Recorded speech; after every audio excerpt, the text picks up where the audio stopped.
바이든 대통령이 독일 등 해외 순방을 미루고 허리케인 밀튼에 대비하고 있습니다. 허리케인 헐린으로 집을 잃은 피해자들이 밀튼 때문에 또 대피하게 됐습니다. 플로리다주 템파 시장은 대피하지 않으면 죽을 것이라고 최고의 경고를 했습니다. 노스캐롤라이나주에서 발행되는 신문 샤롯 업저버는 사설에서 정치인들이 허리케인으로 장난을 치면서 구조 복구 작업을 방해하지 말라고 경고했습니다. 허리케인 밀턴이 옥토버 서프라이즈다 아니다 정치권이 말하지만 선거 결과는 이미 나왔다고 선거 예측가면서 역사학자인 엘렌 리트먼 교수가 말했습니다. 트럼프가 앞선다, 해리스가 앞선다, 아니 노노노 혼란스러운 여론조사 결과를 보스턴 글로브가 표현한 헤드라인입니다. 해리스 후보가 역대 대선 후보들의 전통이었던 CBS 60미니츠와 인터뷰를 했습니다. 묵직한 이슈들이 있었지만 앵커는 후보에게 트럼프 후보를 지지하는 수많은 사람들에게 어떻게 다리를 놓겠느냐고 물었습니다. 트럼프 후보는 60미니트 인터뷰를 취소했습니다. CBS는 그가 인터뷰를 취소한 이유는 두 가지로 하나는 팩트체크를 하기 때문이고 또 다른 하나는 CBS 앵커가 한 말에 대해 사과하라는 요구였다고 밝혔습니다. 그런데 CBS는 앵커가 그런 말을 한 적이 없다고 확인했습니다. 트럼프 후보가 2020년 코비드 당시 블라디미르 푸틴에게 테스트 기구를 보냈다고 워터게이트 사건을 폭로한 저널리스트 밥 우드워드가 폭로했습니다. 우드워드 씨는 바이든 대통령이 네타냐후에게 몹쓸 놈이라는 욕을 했다고도 전했습니다. 미국은 최근 몇 주일 사이 이스라엘에 대한 신뢰를 잃어가고 있습니다. 일론 머스크가 왜 트럼프 후보 지지에 전력 투구하는지 많은 사람들이 궁금해하는 이때 머스크는 터커 칼슨과 인터뷰를 했습니다. 해리스 후보와 바이든 대통령은 가치가 없어서 암살 시도조차 하지 않는다는 말을 반복했습니다. 노벨 물리학상은 인공지능 학습, 러닝머신의 기초를 만든 미국과 영국인 교수가 수상자로 선정됐습니다. 인공지능이 노벨상까지 점령했습니다. 여러분 안녕하십니까? 오늘의 미국 강혜신입니다. 뉴스가 굉장히 많은 아침입니다. 당연히 이제 미국은 사람 생명과 관련이 있는 것이니까 지금 플로리다주의 템파베이 그쪽 지역에 밀튼이 오기를 기다리고 좋은 마음으로 기다리는 건 아니지만 비는 내리지 않고 어두워 보입니다. 전혀 마른 날씨거든요. 비가 전혀 없는. 그런데 이제 그것을 탑뉴스로 보도할 수밖에 없고 저도 이제 잠시 뒤에 전해드리겠습니다. 지금 뭐 바이든 대통령이 해외 순방 일정까지도 취소하고 쳐다보는 이슈인 것은 그만큼 미국인의 생명과도 연관이 되는 것이기도 하지만 선거와도 아주 직접적으로 딱 그 물려있는 이슈이기 때문에도 그렇습니다. 우선 제일 중요한 것 가운데 하나는 사람이 그 전통이라는 게 있잖아요. 지금 이번에 그 대통령 후보 그 선거하는 그 과정, 캠페인 과정을 보면은 전통과 어떤 신생 기구 같은 것이 겹치는구나. 이건 라디오에서 일하고 있는 저를 말하는 것이기도 합니다. 그런 것도 하나 있고 그럼에도 불구하고 아직까지는 그 전통을 완전히 무시할 수는 없는 또 그런 면이 있잖아요.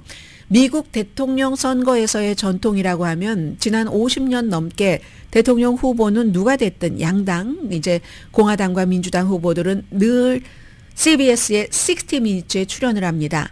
그만큼 이 CBS의 60미니츠에서 보도하는 것은 사람들이 신뢰를 한다는 거, 믿고 의지한다. 뭐 이런저런 보도가 많이 나오잖아요. 그럴 때 결국은 어디서 정답을 찾느냐. 전혀 다른 반대의 얘기를 하고 있는데 나는 이걸 좀 진실을 알고 싶어 하면 찾아가는 곳이 CBS의 60미니츠입니다. 그렇기 때문에 후보들도 당연히 뭐 아무런 무슨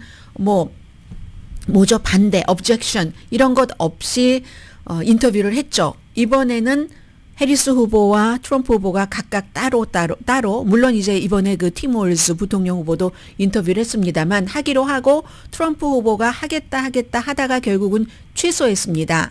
그 취소했는데 CBS가 어제 이제 이 내용 해리스를 인터뷰하는 내용을 발표하기 전에 그 내용부터 얘기를 하고 그리고 해리스 후보와 인터뷰 내용을 제가 이제 전해드리겠고요. 그 다음은 해리스 후보가 오늘부터 또 잡아놓은 인터뷰 일정을 보면 방송계는 이렇게 달라지는구나 하는 것도 알 수 있고 거기에 발맞춰서 후보들도 지금 움직임을 하는 거거든요. 미국의 세태라고 볼 수도 있고 자 그런 점들을 전해드리겠습니다. 먼저 왜 트럼프 후보가 CBS 60미닛과 인터뷰를 하기로 하고는 하지 않았는가. 스캇 펠리 씨가 먼저 그 팩트 체크를 하는데 한마디로 그 팩트 체크를 이제 전체적으로 모든 스토리에 지금 토론을 하면서 하니 많이 했잖아요. 팩트 체크를 하는 게 저는 맞다고 생각을 하고요. 팩트 체크를 우리가 다 하겠다고 했기 때문에 거기에 동의하지 않았다. 그리고 두 번째는 4년 전에 인터뷰, 레슬리 스탈과 인터뷰 아주 논쟁이 많았던 거예요. 나중에 이제 그 트럼프 대통령이 막 그 풀 인터뷰를 보관용으로 가지고 있겠다고 약속을 하고는 그걸 또 다 공개를 해버리고 해서 CBS와 싸움도 하고 했었던 그 레슬리 스탈에게 사과해라 했는데 그 레슬리 스탈이 한 말에 대해서 인터뷰할 때 그 말이 무슨 말이었냐면 바이든 그 당시에는 후보였죠.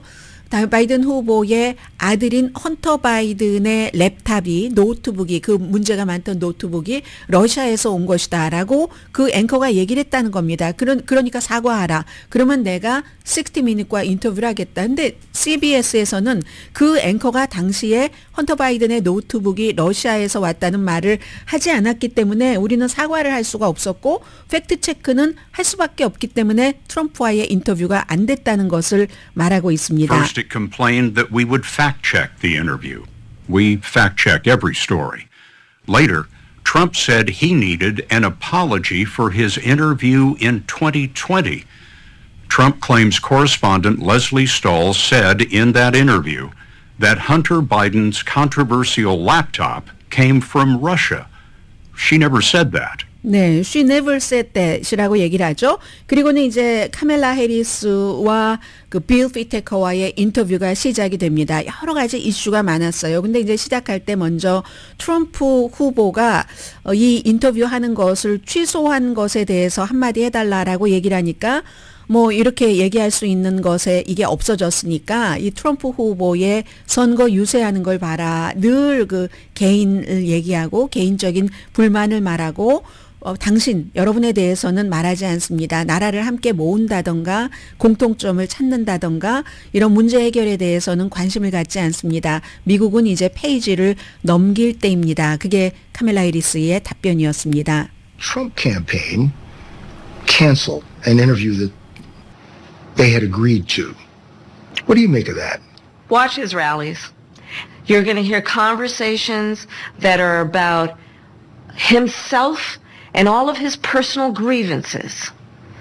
And what you will not hear is anything about you, the listener. You will not hear about how he's going to try to bring the country together, find common ground. And Bill, that is why I believe in my soul and heart the American people are ready to turn the page. 트럼프 후보가 항상 그 본인만 얘기를 하고 그런 것들 때문에 이제 미국 사람들이 결국은 내가 마음으로 다 그렇게 확신을 한다. 페이지를 넘길 때가 됐다고 생각한다고. 그리고는 이슈는 정말 많았습니다. 이스라엘 뭐 또 우크라이나 문제, 우크라이나에 대해서는 우크라이나를 빼고 미국과 러시아가 직접 그 협상을 하는 이런 건 없다. 그건 우크라이나에 무조건 항복하라는 트럼프의 그 이슈다라고 얘기를 했고 뭐 경제라든가 국경이라든가 뭐 여러 가지 뭐 오래된 문제 뭐 이런 것들을 많이 얘기했습니다. 예를 들어서 국경 같으면은 아니 그 임기 마지막에 국경 단속을 좀 강하게 했는데 그렇다면 그게 옳은 답이면은 왜 2021년 처음에 집권하자마자부터 안 했는가 이런 문제에 대해서 정치인답게 이제 해리스가 요리조리 피해갑니다. 그랬더니 앵커가 또 계속 물어봐요. 계속 물어보니까 결국은 답변은 의회에서 포괄적인 안이 통과가 돼야지만 이게 장기적으로 단기가 아니라 장기적으로 국경 수비 같은 데 하는데 돈도 들고 하니까 그렇다. 그러니까 새로운 내용은 없는 겁니다. 지금까지 해왔었던 얘기를 계속하죠. 오히려 저는 새로운 내용은 여기에 있었습니다. 총기 문제가 아주 심하니까 총에 대해서는 뭐 가지고 있다고 했고 그리고 누군가 우리 집에 들어오면은 총을 쏘겠다고 했고 뭐 농담 비슷하게 총을 가지고 있다는 것도 새롭게 얘기했는데 하니까 카멜라 해리스가 아니 나 그거 처음 얘기한 것 아니고요. 여러 번 얘기했어요. 하니까 이제 이 앵커가 물어보죠. 어떤 총기를 가지고 있고 언제 왜 그런 총을 갖게 됐는가 했더니 글록을 갖고 있다고 했고요. 꽤 오랜 동안 갖고 있었고 본인이 이제 법 관련 일을 했잖아요. 이제 검사였고 검찰총장이었으니까 그래서 했다 하니까 총을 쏜 적이 있느냐고 물어봐요. 그랬더니 카멜라 해리스는 웃으면서 물론입니다. 사격장에서 총을 쏴봤습니다. 이렇게 총기에 관한 민주당 후보의 얘기입니다. What kind of gun do you own and when and why did you get it? I have a Glock. And I've had it for quite some time. And I mean, look, Bill, my background is in law enforcement. And so there you go. Have you ever fired it? Yes. Of course I have. At a shooting range. Yes, of course I have.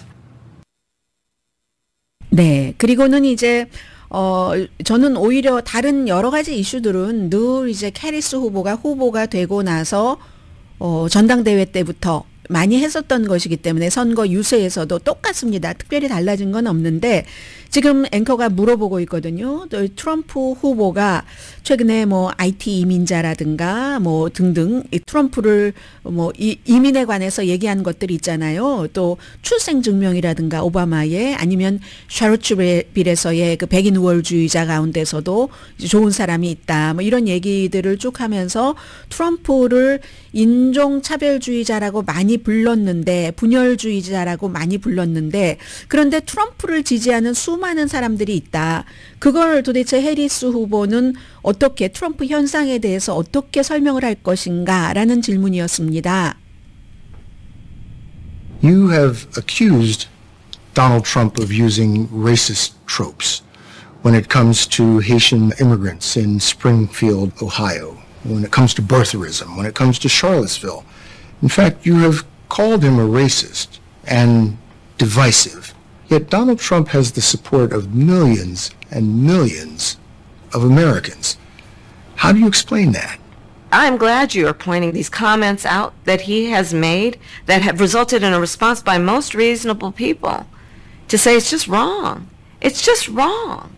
네, 그렇게 말해줘서 그런 점을 지적을 해줘서 정말 고맙다고 얘기를 하고 뭐 대부분 많은 사람들은 또 합리적인 사람이기도 하지만 어쨌든 그런 그 트럼프 후보의 인종차별주의적인 거기에 대해서는 just wrong. 이건 정말 그냥 단지 잘못된 거야 라고 얘기를 했습니다. 그랬더니 앵커가 다시 이제 그 추가 질문에 들어갔습니다. 당신이 인종차별주의자라고 부르는 그 사람을 그래도 그렇게 많은 사람이 지지를 하는데 그렇게 많은 사람이 지지를 하는데 어떻게 다리를 놓을 것인가 이런 질문을 하니까 그것도 이제 좀 약간 뭐라고 하나요? 간접적으로 답변을 하더군요. 미국 사람들은 미국을 분열시키고 비하시키는 리더를 원치 않는다. 진정한 그 미국 사람들이 생각한 리더의 강함은 누구를 쓰러뜨리는 것에 있는 게 아니라 들어 올리느냐 여기에 달려 있다는 것을 미국 사람들은 안다. 이런 간접 답변을 합니다. With so many people supporting Donald Trump, a man you've called a racist, how do you bridge that seemingly unbridgeable gap?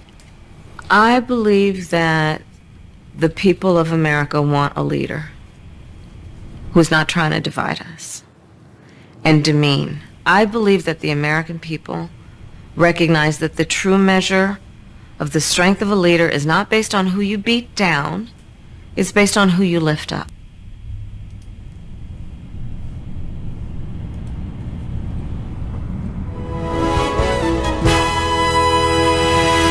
네, 여기까지가 이제 대강의 인터뷰였고요.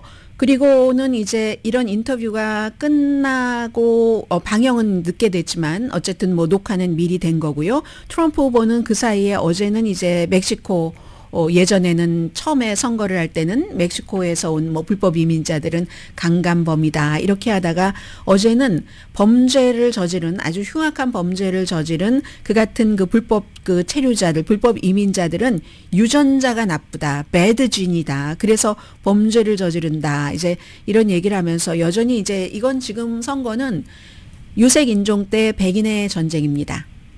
이민자 대 백인의 전쟁입니다. 이제 계속 이제 트럼프 후보는 그렇게 가는 거고 그리고 이제 이 60미닛과의 인터뷰뿐만이 아니라 카멜라 해리스 후보가 리즈 체니 공화당이었던 와 함께 CBS 뉴스 매거진에도 인터뷰를 했고요. 리즈 체니가 많이 말을 했죠. 헌법이 위험하기 때문에 나는 공화당에서 나와서 이 해리스를 지지를 한다. 지금 정당들이 다 뭉쳐서 해리스를 지지하는 게 중요하다. 말하자면 해리스도 다 단점이 있겠죠. 그러나 트럼프에게 뭔가를 주면은 법치주의니 헌법이니 다 망가진다 하는 얘기고 팀 월즈 후보는 어제 60미니트 인터뷰에서 천안문 사태 당시에 본인이 홍콩에 있었다는 말한 거 본인이 왜 그랬는지 나 멍청이었다. 사실은 그 시위 다 끝나고 나서 홍콩에 8월 달에 갔었다는 거잖아요. 거기에 대해서 그런 말을 하고 했는데 어떻게 당신을 믿을 수 있는가라는 질문을 했을 때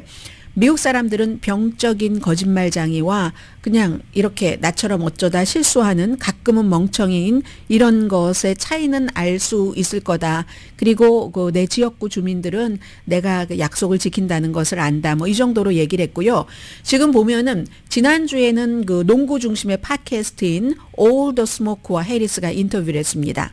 일요일에 어제 잠깐 들려드린 Call Her Daddy, 스포티파이 젊은이들이 많이 보는 여기서 그 2위를 한 팟캐스터거든요. 40분 동안이나 인터뷰를 했고요.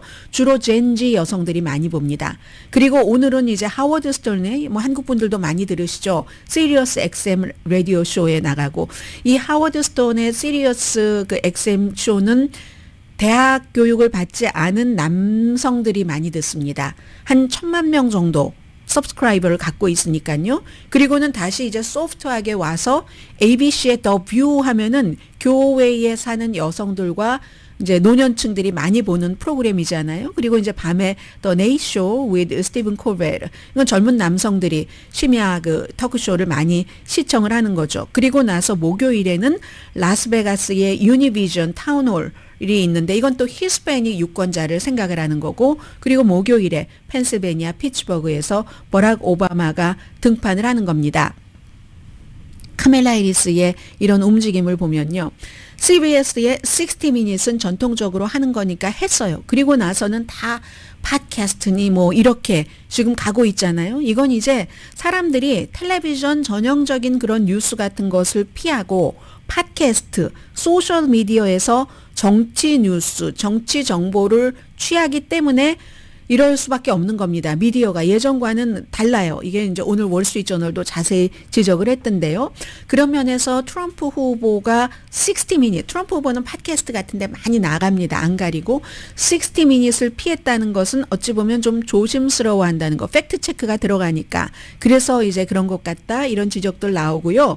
그리고 이제 예측할 수 없는 인터뷰는 항상 실수가 있기 때문에 그래서 해리스가 인터뷰를 하고 싶지 않지만 지금 오차범위 안에 꽉 갇혀 있잖아요. 이렇게 갇혀 있을 때는 정말 참호전인데 1차 대전 당시에 그럴 때는 아무리 뭔가를 해도 광고를 하고 뭐를 하고 해도 사람들이 없어요. 겨냥할 사람들이. 파이낸셜 타임스가 지난 주말에 얘기를 했고 오늘 뭐 미시건에서 발행되는 신문들도 보니까 마음을 결정하지 않은 유권자는 3%밖에 안 된다는 거거든요. 이제 결정할 사람은 다 결정하고 거의 3% 가지고 투표날까지 갈 겁니다. 이게 제가 몇 개월 전에 결국 미국 선거는 유권자가 1억 5천만 명이지만 경합주 7군데에서 마음을 정하지 않은 3%가 정할 겁니다라는 전문가 말을 인용해드렸던 바로 지금 그 시점에 온 겁니다. 그 시점이 조금 다른 때보다 빨리 와서 9월 달부터 지금 이렇게 교착 상태에 돼 있는 거거든요. 그러니까 해리스 후보도 할 수 없이 실수를 할지도 몰라 하면서 이 교착 상태를 돌파하려면 조금이라도 아주 작은 숫자잖아요. 그러니까 조금이라도 사람들에게 이제 다가가는 거죠. 확장 능력이 있어야지 되는 겁니다. 아무튼 잠재적인 유권자에게 다가갈 수 있는 몇 가지 지금 남지 않은 수단 가운데 하나인 거죠. 그래서 이제 해리스 후보가 지금부터는 인터뷰를 하기 시작하는 거다. 이런 말씀 드리고요. 자, 오늘의 미국은 전문가가 추천하는 이민법, 가정법 전문 재인정 종합법률사무소, 총 20억 달러 승소, 교통사고와 상해 전문 브라이언 타필라와 CG 변호사 그룹, 집용자 홈에퀴리 라인업 크레딧, 급한 하드머니도 정말 쉽게 잘하는 융자나라 공동후원입니다. 잠시 뒤에는 지금 미국의 제일 중요한 뉴스가 허리케인 밀튼인데요. 이 밀튼이 이제 정치로 들어와 버렸고, 그리고 오늘 제가 혹시 시간이 되면은 다시 한번이 아니라 조금 달라질 수도 있나요? 해리스와 트럼프의 지금의 그 판도, 어떻게 어디를 가져야지 되고 가질 수 있을 것 같고, 이런 것을 조금 시간이 되면요 전해드리겠습니다. 잠시 뒤에 뵙겠습니다. 라디오 서울 방송 오늘의 미국 듣고 계십니다. 오늘 뭐 미국의 모든 그 신문의 공통적인 그 탑 뉴스는 허리케인 헐린에서 이제 밀튼으로 넘어갔고요. 여론조사 결과부터 말씀드릴까요? 아니요. 그 허리케인부터 정리를 하겠습니다. 기본적으로는 그 바이든 대통령이 독일뿐만이 아니라 또 다른 나라도 가기로 했었거든요. 앙골라로 목요일에 출발할 예정이었습니다. 그래서 10월 15일까지 지금 며칠인가요? 오늘 8일이죠. 8일, 9일, 10일 날 출발해서 15일까지 해외 순방을 할 예정이었는데, 독일에 가는 것은 이제 우크라이나 전쟁에 대해서 뭐 여러 가지 의논할 문제도 있고 뭐 그런 것들 때문에, 그리고 13일에 앙골라로 가서 앙골라의 그 조앙 로렌소 대통령을 만날 예정이었습니다. 그러니까 그렇게 급한 것은 아니고 이제 마무리하는 뭐 그런 작업인 것 같습니다. 그런데 지금 허리케인 밀튼이 지금은 5등급이지만 4등급으로 약해졌다. 플로리다에 올 때쯤이면 3등급이다. 이런 얘기들을 하지만 약간의 또 허리케인은 변화할 그런 그 가능성도 있고요. 기본적으로는 플로리다주에 그 도착할 때쯤 되면은 시속 한 그 120마일 정도는 될 수 있다는 얘기가 되거든요.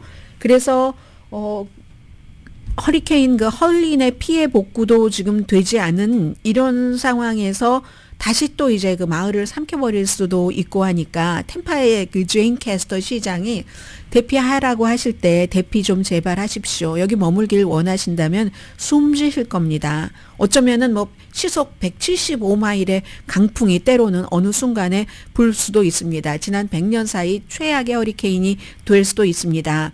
열흘 전에 이미 집을 대피하시고 집을 다 잃어버리신 분들도 계신 것을 알고 있지만, 이거 어쩔 수 없습니다. 날씨도 너무 극단적이기 때문에 대피하시라, 이렇게 지금 얘기를 하고 있거든요. 그리고는 이제 오늘 그 노스캐롤라이나주에서 발행되는 그 샬럿 업저버의 신문을 보니까 사설에요. 샬럿 업저버는 노스캐롤라이나주는 조지아주와 노스캐롤라이나주가 지금 현재로서는 트럼프 후보가 앞서가는 곳, 어디서는 노스캐롤라이나는 해리스가 앞서간다고도 하고 동률이라고도 하지만 굉장히 중요한 경합주입니다.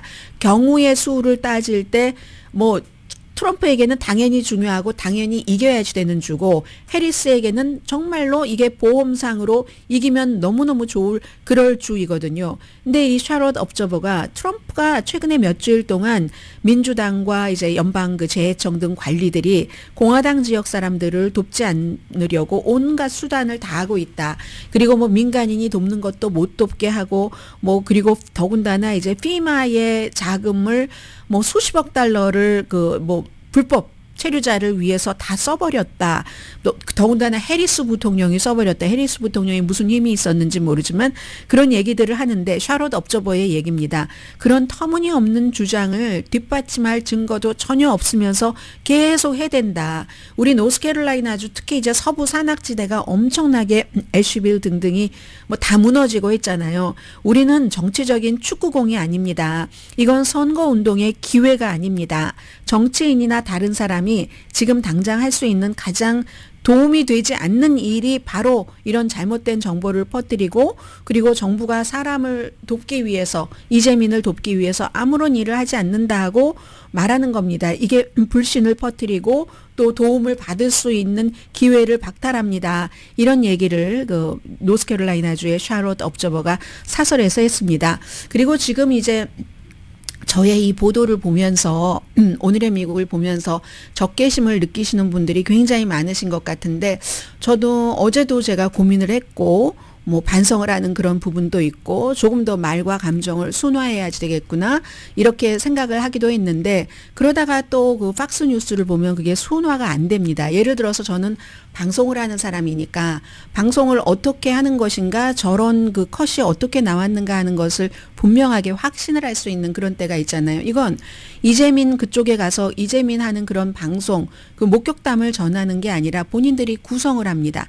구성을 해서 결국은 이 이재민들이 트럼프에게 투표를 해야지 돼요. 이런 말을 하게 하거든요. 그러면서 중간중간에 계속 팍스의 막 진행자 팍스 앤 프렌즈의 진행자 중 한 명이 현장에 가서 또 얘기를 하고 취재를 하고 하면은 대부분의 사람들은 그 미끼에 다 걸려듭니다. 해서 해리스 찍으면 안 돼요. 트럼프 찍어야지 돼요. 이렇게 얘기를 하고 우리 동네 뭐 아무도 안 온다 이렇게 얘기를 하는데 연방재해청이 가는데도 안 오는 거예요. 그럼 누군가가 또 그걸 팩트 체크를 하면은 이 그 팍스에서 또 다시 어떻게 보도를 하냐면 먼저 보도한 사람이 그대로 나와서 아니 피마가 왔을 수도 있지. 그러나 사람들이 못 봤다잖아. 뭐 이렇게 얘기를 하거든요. 그렇지만 또 현명한 사람은 그 지역에서 식당을 하고 있는 어떤 분은 난 뭐 정치 같은데 휘말리고 싶지 않다면서 인터뷰를 안 했다. 이런 얘기가 팍스에는 안 나오죠. 이제 다른데 그분이 인터뷰를 한 거.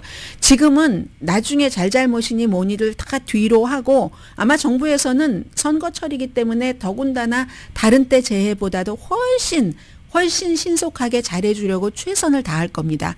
그런데 뭐 피마는 코빼기도 볼 수 없다. 어떻게 모든 걸 다 잃어버렸는데 $750가 다라는 말이야? 다가 아닌 건 다 알고 있잖아요. 그런데 다가 아니라 모르죠. 그 박스만 보신 분들은. 그렇기 때문에 이런 것들을 이 그 샤롯 업저버에서 얘기를 하는 겁니다. 하나도 우리에게 도움이 되지 않는다. 우리 가지고 정치 공처럼 하지 말아라. 그럼 제가 지금 이 말 한 것을 듣고 화를 내시는 분들도 또 많이 계실 텐데 그것까지 제가 다 이해할 수는 없는 거고요. 저는 현상을 말씀드려야지 되고 다만 이제 좀 좌절감 같은 것은 들죠. 왜 똑같은 현상을 보고 다르게 생각할까? 또 트럼프를 지지하시는 분들은 왜 오늘의 미국은 방송을 저렇게 할까? 트럼프가 얼마나 착하고 얼마나 훌륭하고 얼마나 대단한 인물인데 역사상 최고의 대통령인데 왜 트럼프가 대통령이 되면 안 된다는 사람들의 말을 강조를 할까라고 생각을 하실 텐데 그냥 한 가지만 말씀드리겠습니다. 소수인종과 피부색 여러분과 저처럼 백인이 아닌 사람들과 백인들과의 전쟁입니다. 소수인종이 백인들과 전쟁을 하려고 시작한 건 아니에요. 트럼프 팀이 시작한 거지. 그래서 할 수 없고요. 지금 이 허리케인 밀튼이 옥토버 서프라이즈가 될 것이다 라고 얘기하는 사람들이 많이 있습니다. 그런데 이 내용은 그냥 재미로 들으세요. 이 역사학자면서 아메리칸 대학교의 그 아메리칸 유니버시티의 교수인 앨런 리트먼 교수가 그 옥토버 서프라이즈 자체가 신화다. 이거 아무것도 아니야 하고 13개 지난번에 언젠가 말씀드린 적이 있었죠. 13개의 이슈를 딱 놓고 이미 뭐 이분은 뭐 1984년부터 뭐 대선 후보들을 뭐 예측을 했었고요. 그래서 선거 운동으로서 결정되는 게 아니다. 통치에 의해서 결정되는 거다. 뭐 예를 들면 재임이냐, 제3당이냐, 단기 경제, 장기 경제, 정책 변화, 사회 변화, 무슨 뭐 스캔들, 외교 군사의 실패와 성공, 현직자의 카리스마, 이건 이제 해리스가 되겠죠. 현직은 아니지만 도전자의 카리스마, 이 13가지 가운데서 8개는 해리스에게 유리하고 3개는 그렇지 않다. 나머지 2개는 중간에 들어갔기 때문에 해당이 안 되는 게 되고요. 그래서 이분은 여전히 뭐 해리스가 된다라고 얘기를 하고 제가 지금 그것을 한번 보겠습니다. 지금 여론조사 결과를 보면은요. 어떻게 돼 있냐면 오늘 이게 의미가 참 없는 것들이 많아요. 예를 들어서 보스턴 글로브가 오늘 얘기하는 게 혼란스러운 여론조사에서 트럼프가 앞선다, 해리스가 앞선다 하지만 노노노노 이거 알 수가 없다는 얘기거든요.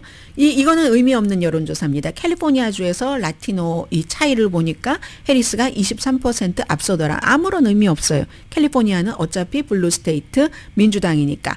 이거는 이제 좀 영향이 있겠네요. 조지아주의 한인들이 조지아주가 트럼프가 불과 12,000 몇백 표 차이로 졌습니다. 그런데 한인들 특히 이제 귀넷 카운티 같은 데 많이 살고 계시잖아요. 경제가 너무 힘들어서 이게 이제 트럼프 쪽으로 돌아간다.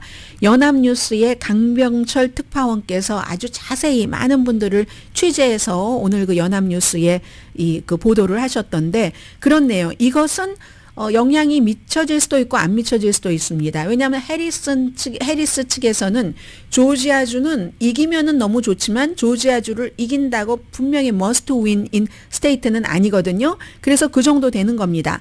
그리고 예를 들어서 뉴욕타임즈 시에나 칼리지의 여론조사 결과에 보면 다시 또 그 전국적인 여론조사에서 해리스가 뭐 한 3%인데 큰 변화는 없다고 보면 되거든요.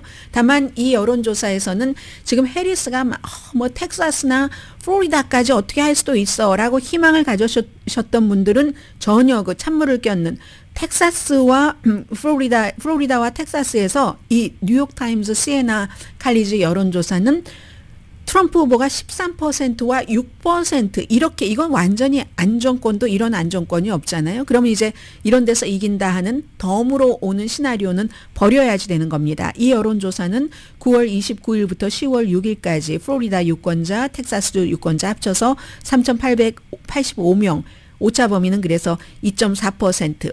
디트로이트 뉴스 그리고 그쪽 지역의 WDIV TV 여론조사는 조금 의미가 있죠. 왜냐하면 미시건이니까 경합주 미시건이고 지역의 여론조사잖아요. 일부 아랍계들이 해리스를 거부하는 거. 뭐 그래도 아직은 뭐 46.8대 44.2%면 2.6%면 이거 꽤 많은 그 격차인데요. 지금까지 디트로이트에서 해리스가 비교적 이긴다고 나오지만 2.6%까지 본 적은 저는 없는 것 같습니다. 그리고 마음을 정하지 않은 사람이 0.7%밖에 안 돼요.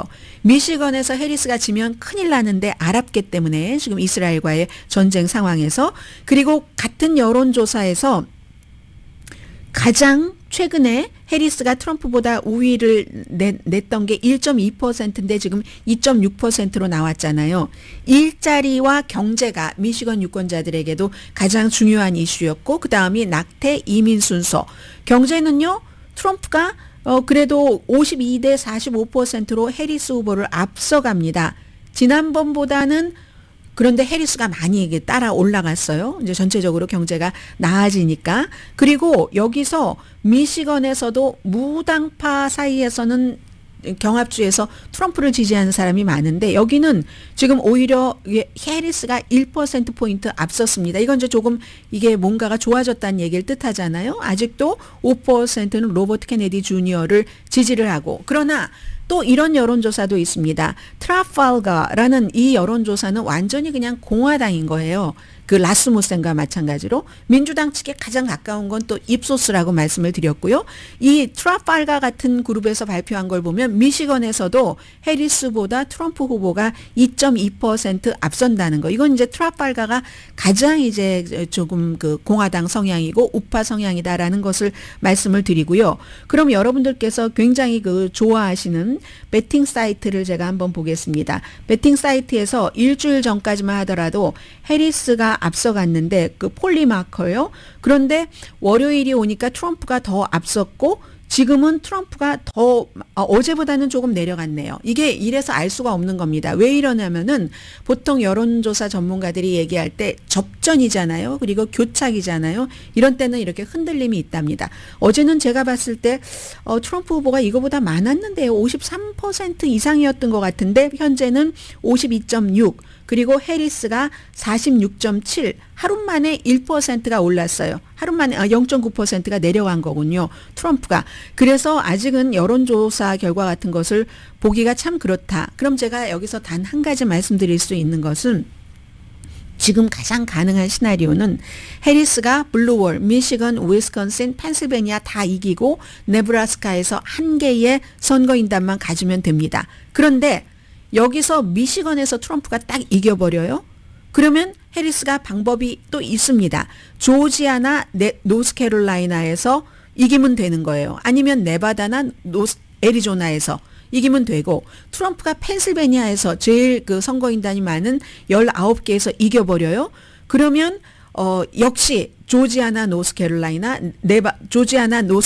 주에서 한 군데, 그리고 네바다나 애리조나에서 한 군데 이기면 되고. 그러니까 이런 뭐 아마 라디오로 들으시는 분들 혼돈되실 텐데, 아무튼 그래도 결과가 있다는 겁니다. 트럼프가 미시건에서 이겨도, 트럼프가 펜실베니아에서 이겨도, 트럼프가 만약에 미시건과 펜실베니아에서 이겨버리면, 그러면 해리스도 조지아와 노스캐롤라이나, 이거는 좀 어렵겠네요. 다 이기고 네바다나 애리조나에서 한 주만 이기면 됩니다.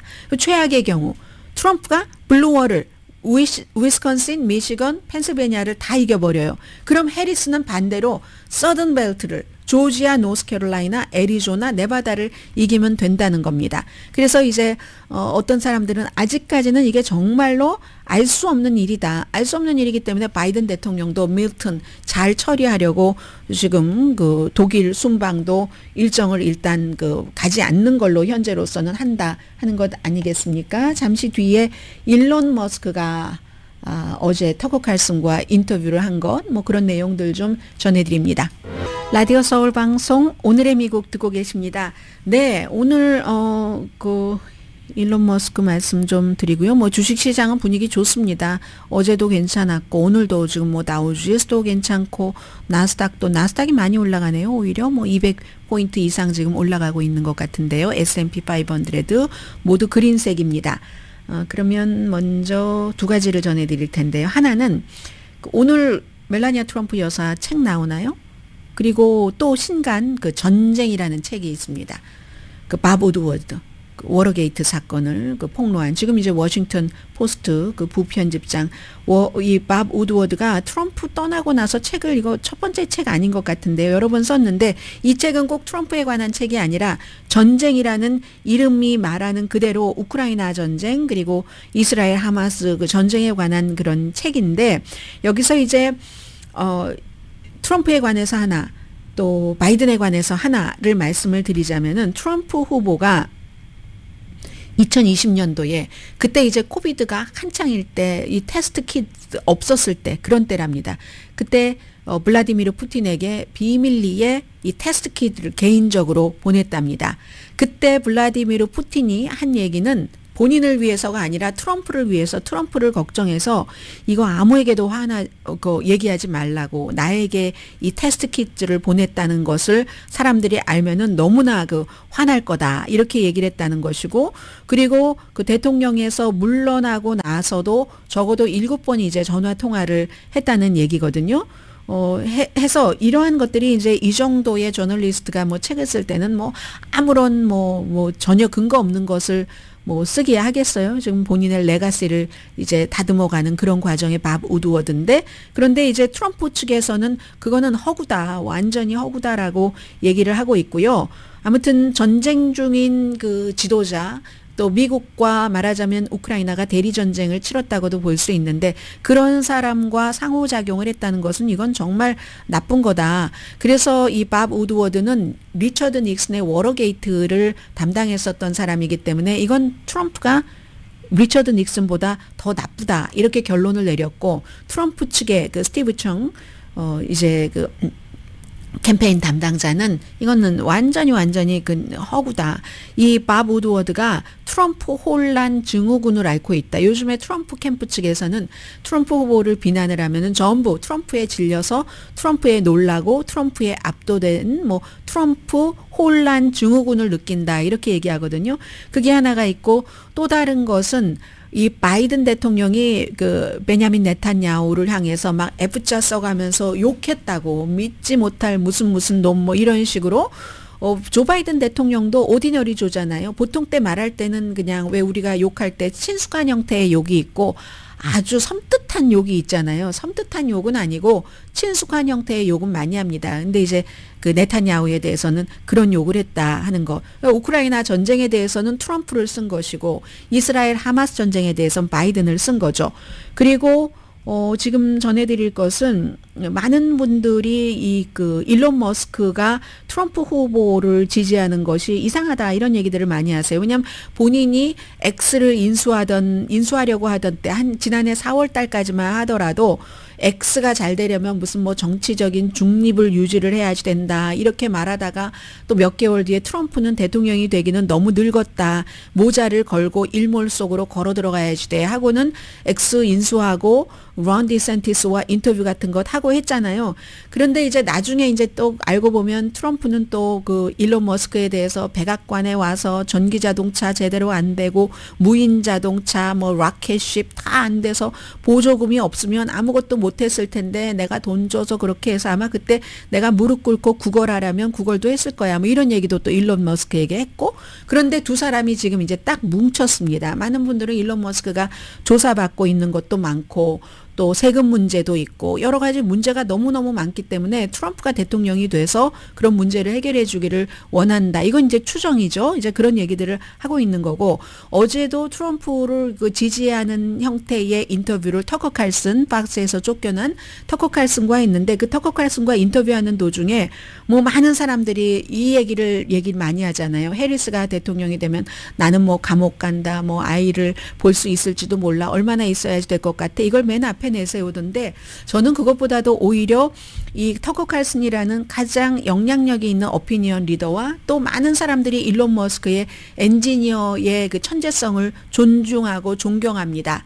그런 멘토로 생각하기도 하고 그런 두 사람이 앉아서 제가 보기에는 와인 마시면서 하는 것 같은데 요즘 유튜브에 그런 거 많잖아요. 한국 사람들도 그런 것 같은데 아주 그 암살에 대한 얘기들을 굉장히 영향력 있는 사람들이 무슨 장난치듯이 하는 저는 그런 부분이 조금 섬뜩하기는 했거든요. 예를 들어서 아무도 그 해리스의 암살 시도를 하지 않아. 지난번에 한번 얘기했던 거잖아요. 그러다가 농담이라고 하고 쓱 내려버렸던 그런 것들. 나는 쉬지 않고 해리스를 계속 쓰레기 취급을 했어. 왜냐하면 카멜라는 꼭두각시니까 꼭두각시를 대표하는 기계니까. 그래서 무의미해서 죽이려는 시도조차도 무의미하다. 뭐 이런 얘기를 두 사람이 이렇게 주고받습니다. 일론 머스크와 터커 칼슨인데요. 일론 머스크와 터커 칼슨이 주고받는 얘기는 마이크가 이쪽이 켜져야지 되는 거네요. Deep and true, though. Nobody's trying to kill Joe Biden. It would be pointless. Totally. 바이든도 You actually put that up? Yeah. Now, some people interpreted it as though I was calling for people to Of course. assassinate her, but I was like, no, even I was like, doesn't it seem strange that no one's even bothered to try? It's not worth it. I mean, There's an endless supply. I'm like, nobody would. It's absurd. It could be anybody. Yeah. Nobody's gonna try to. 뭐 이건 사실은 뭐 말을 중요하게 알아듣는 것보다도 그 태도 뉘앙스에서 전해주셨을 텐데 제가 두 번째 것을 먼저 들려드렸네요. 그런 거잖아요. 바이든을 아무도 죽이려고 하지 않아. 뭐 그럴 가치가 없잖아. 그 시도하지 않는 게 뭐 아니 꼭두각시를 누가 암살해? 아무도 암살하지 않아. 이렇게 두 사람이 얘기를 하고요. 이 해리스에 대해서도 마찬가지입니다. No, and I've been trashing Kamala nonstop. Oh, I know! Well, 항상 그 해리스를 공격했다, 트래쉬 해버렸다 하니까 I know 하고 이제 터커 칼슨 얘기를 하잖아요. The machine that the Kamala puppet represents. Yeah, she's irrelevant. I mean, she's not even. No. I made a joke which I realized I deleted, which is like nobody's even bothering to try to kill Kamala. 저는 말씀드리고 싶은 것은 글쎄요, 여러분들과 생각이 다 다르니까 예전에는 사회에서 어떤 분야에서든지 이제 최고라고 뭐 최고잖아요. 터커 칼슨도 그렇고 일론 머스크도 그렇고 그런 분들이 이렇게 중요한 시기에 중대한 이슈를 가지고 사람 그 목숨과 연관된 것을 가지고 이게 농인지 진짜인지 조롱인지 이렇게 안 했거든요. 미국이 굉장히 달라졌다. 이건 이제 소셜 미디어의 역할도 있을 테고요. 뭐 점잖은 척하는 이런 것들이 없는 게 더 당연하다라고 생각하는지 모르지만 어떤 땐 점잖은 척하면서 실제로 점잖아지기도 하고 점잖은 게 꼭 좋다 나쁘다를 떠나서 인간이 이렇게 인간 한 사람을 놓고 장난치고 조롱치고 하는 것들이 사실은 아이들이 골리고 놀리고 하는 것과 다름이 없잖아요. 근데 이런 것들이 가장 최고의 위에 있는 사람들도 자연스럽게 할 수 있는 그 미국이 됐다는 게 아마 선거 끝나고 나면은 우리는 그러한 것들도 글쎄요. 이런 때는 성찰 이런 말 좀 써도 괜찮나요? 라디오 서울 방송 오늘의 미국 듣고 계십니다. 네, 이스라엘도 미국을 믿지 않지만 미국도 이스라엘을 믿지 않고 서로 중요한 어떤 결정을 할 때 얘기를 안 하는 경우도 종종 있고 학생들은 컬럼비아 대학교에서 이렇게 그 이스라엘의 가자에 대한 어떤 것에 대해서 시위를 합니다. 뭐 예를 들어 투자하지 말아라. 그리고 뭐 저항은 위대하다. 이런 식의 학생들 얘기거든요.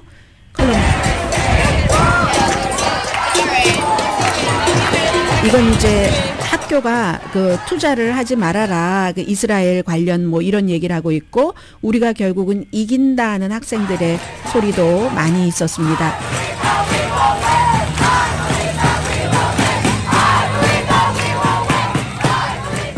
그리고 이제 또 저항은 어떤 그 힘이 있다 하는 이런 학생들도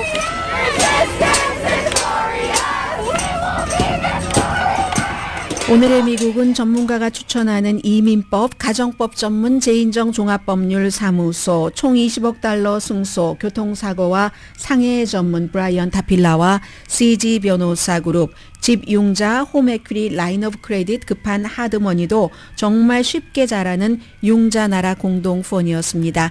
10시에 브라보 마이 라이프 방송됩니다. 네, 올해 노벨 물리학상 수상자가 인공지능에 관한 것이래요. 뭐 잔뜩 읽어봐도 잘 모르겠던데 어쨌든 그 기계학습의 기초 러닝머신이라고 부르잖아요. 우리가 그걸 이제 확립한 두 명의 존 호필드 그리고 제프리 힌튼 두 교수인데요. 한 분은 91세, 한 분은 76세입니다. 그러니까 수십 년 전에 해왔던 그런 것을 지금 이제 공로를 받는 건데 기술의 여러 가지 혜택도 가지고 왔지만 이 머닝머신이라는 게 결국은 미래에 대해서 엄청난 걱정, 우려 같은 것도 일으킨 거잖아요. 신기술이 언제나 안전한다던가 인류의 이익도 되지만 어떤 그 위협도 되니까 뭐 공동 책임 같은 거 이런 얘기들도 많이 하더군요. 강혜신이었습니다.